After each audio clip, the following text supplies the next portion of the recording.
Hey guys, so today we will be doing another video much like the last one I posted where I reviewed the Spider-Man Far From Home. Except this time I'm going to be reviewing the series No Good Nick, which is an original Netflix show. And I'm going to go through the cast and all that. I'm going to have my other phone, so hopefully I can set this up to where you guys can still see me. There you go.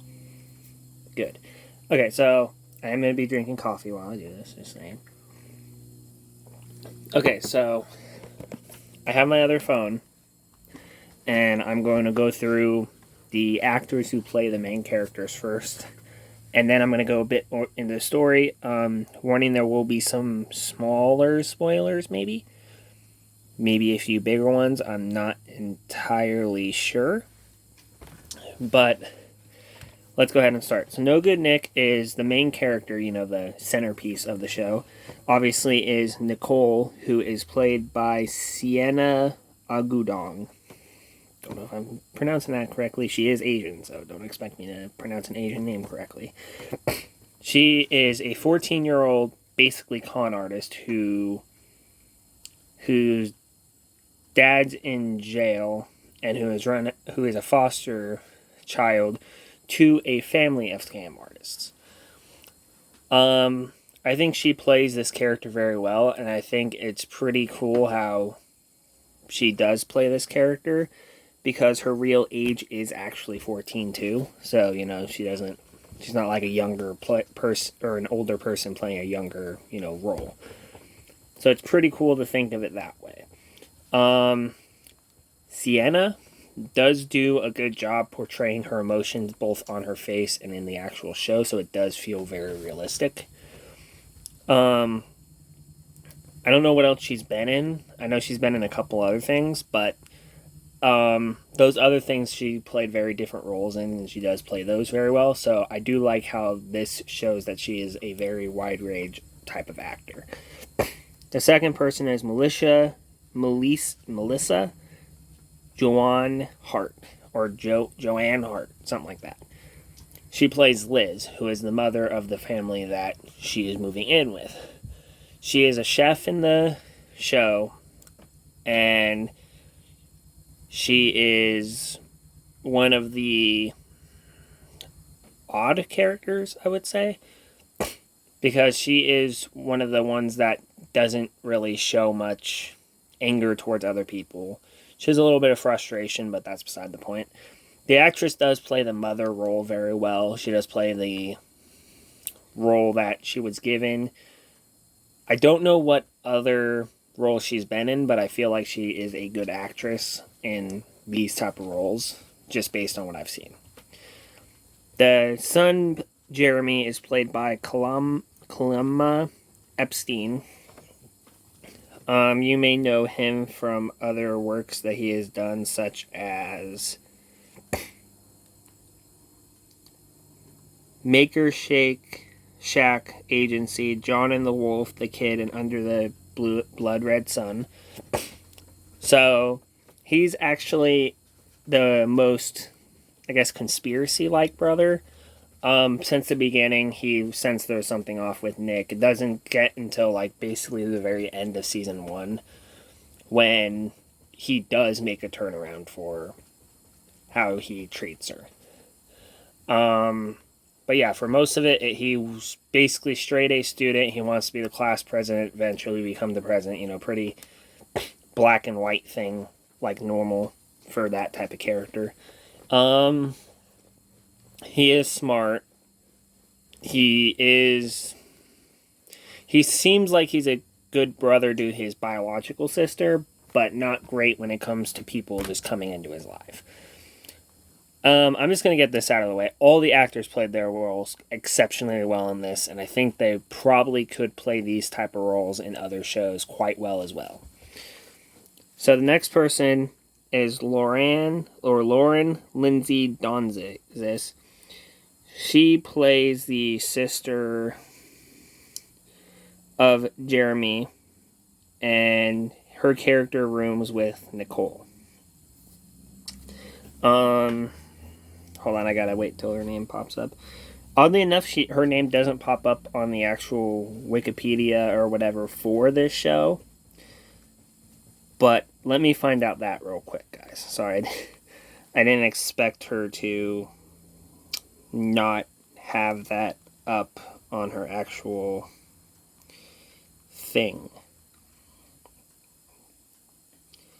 She did. Lauren did play also in Liv and Maddie as the younger, like, cousin or something.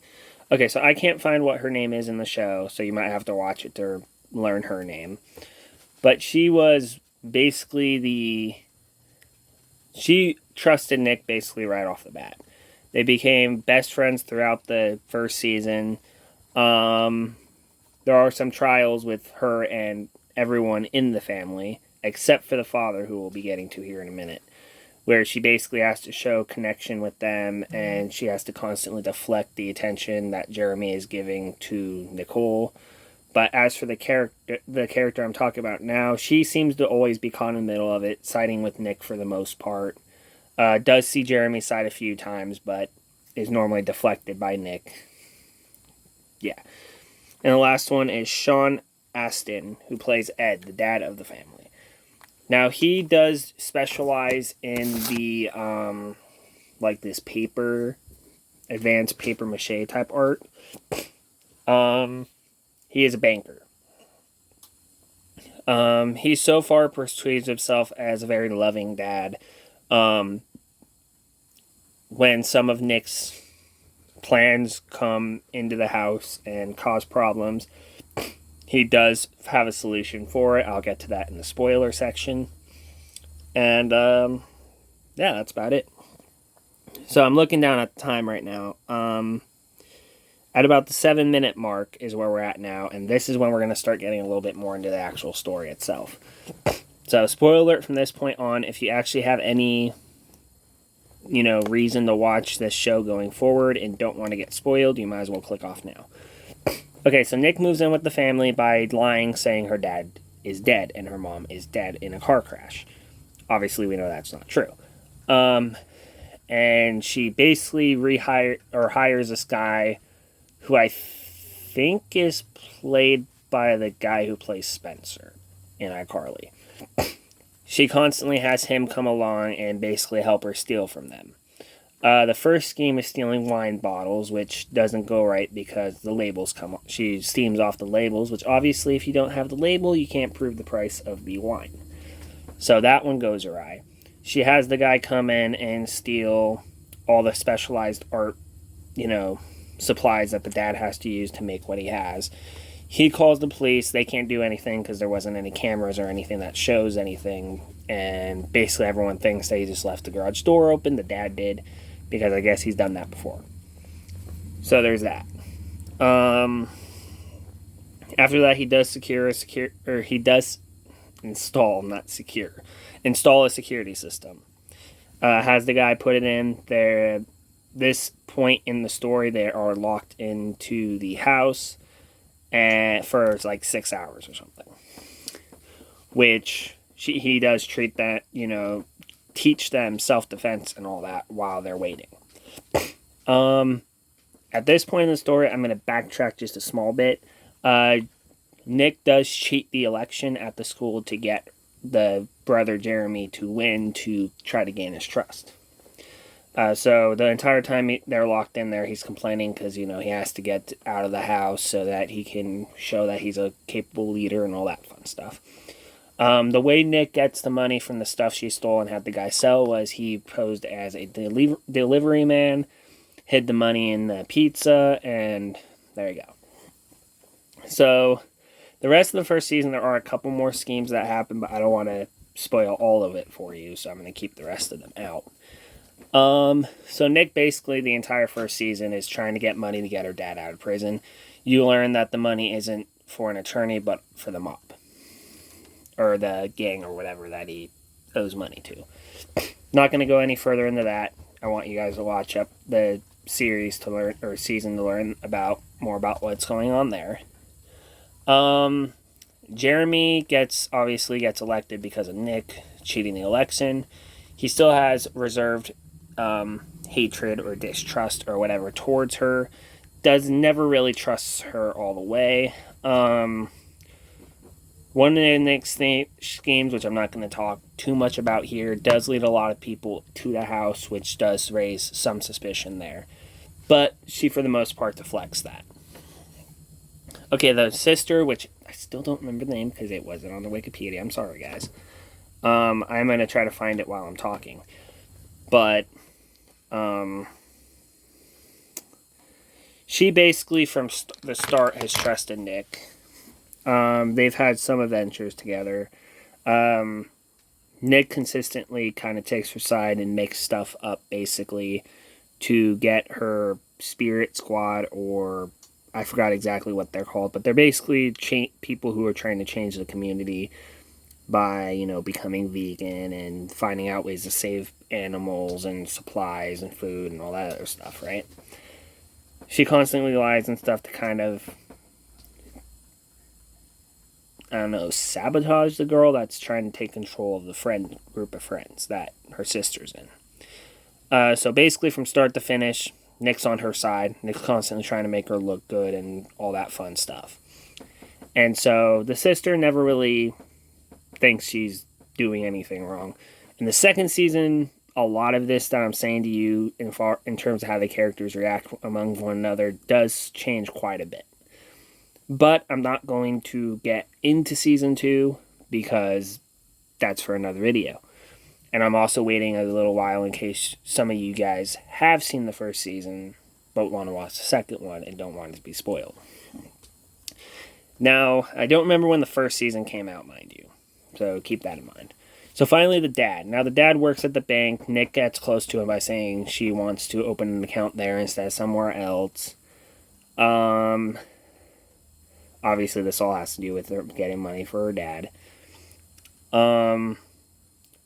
But so far, family dynamics in the first season, quite Nick and the brother never trusts her, and all that fun stuff. The sister has always trusted her. The mom and dad basically treat her like their kid from almost the beginning of the entire season.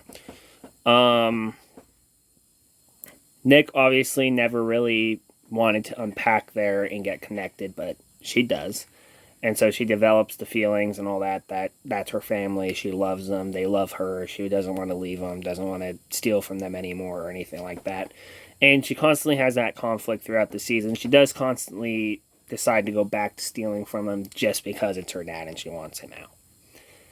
Okay, so my grade for this is I'm going to give it an A-B+.